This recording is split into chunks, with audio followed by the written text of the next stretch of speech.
call Derek Bull.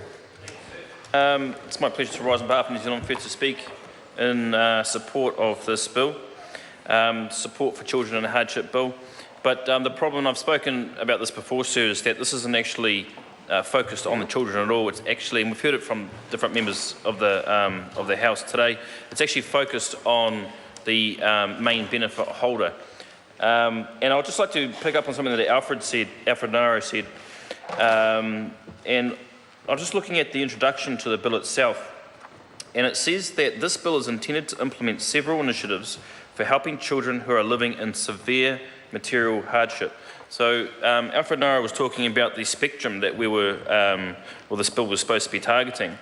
But if we're talking about children who are living in severe material hardship, and this bill is purporting to target sole parent beneficiaries and beneficiaries in general, because they are down this most severe end of poverty.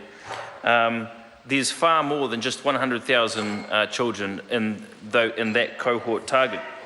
But the problem is, like I said at the start, sir, this bill isn't actually targeting those children, it's targeting the main beneficiary holders. So it's quite contradictory in the title in itself, sir, and I've spoken about that previously.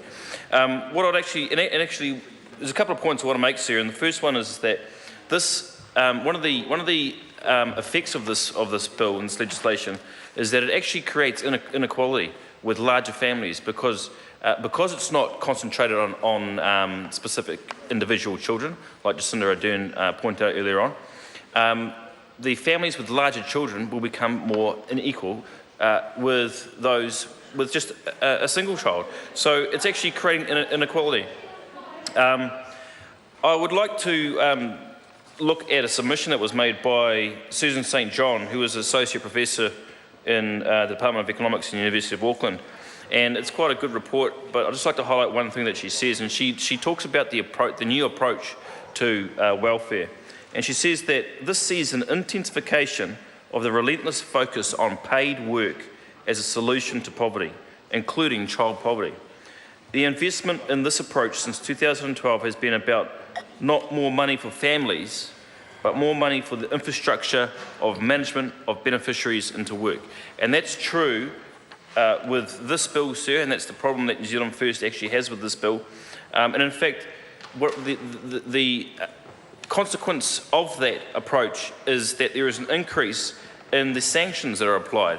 So the administrative costs, when applying new legislation like this, can get quite high, sir. And in fact, there was over 80,000 sanctions applied in between 2013 and 2014. So if you're looking at like I said, sir, if you're looking at the intent of the bill, it's not achieving that. In stages, it's actually creating inequality with the larger families, and it's not actually focused on child poverty at all. And one of the focuses, sir, is as I stated, was the sole parent benefits. And it states in the general policy statement that there's a couple of points why children live in poverty. One of them is that the household income is too low, even with good budgeting and discipline. And another one says that the special demands on its budget are too high. But if we're looking at the sole parent benefit itself, and we're looking at from 1990, I think it was, the sole parent benefit was around 75% of the average wage.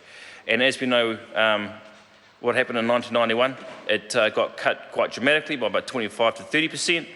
And ever since then, down to 2015, it has consistently dropped from around 75% in 1990 to around only 50% of the average wage today.